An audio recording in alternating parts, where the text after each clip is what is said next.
Ok, dando sequência aqui a definição de energia potencial elástica, vamos imaginar esse corpo numa posição de relaxamento, posição X, e ele é deslocado até uma posição X, é empurrado por uma determinada força externa.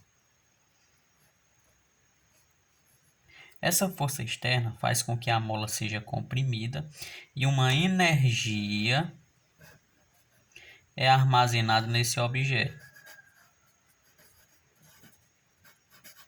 Essa energia é uma energia de capacidade, ok? E ela se dá por conta da compressão da mola de um valor ΔX.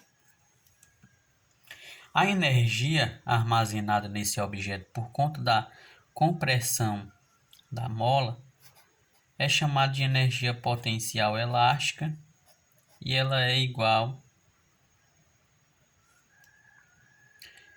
a K de X dividido por 2, x ao quadrado, onde esse K é uma constante de elasticidade.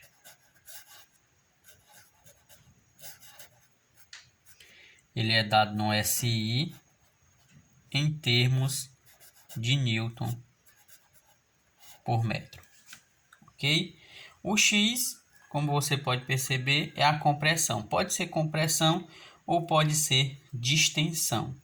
Resumindo, de uma maneira geral, em um sistema físico fechado, a energia mecânica ela se conserva.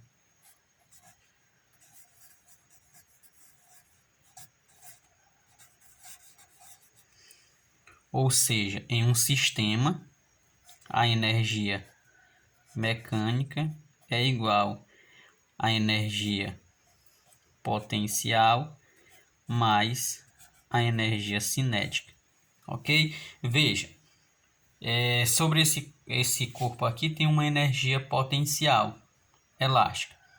Se ele for solto, esse objeto vai começar a se movimentar. Então, aos poucos, toda a energia potencial elástica vai se transformando em energia cinética. Do mesmo modo, se você tiver um objeto e ele estiver a uma determinada altura do solo, esse objeto de massa M a uma determinada altura, se você largar esse objeto, a energia que era potencial, aos poucos vai se transformando em energia cinética, de modo que a energia total do sistema ela é conservada.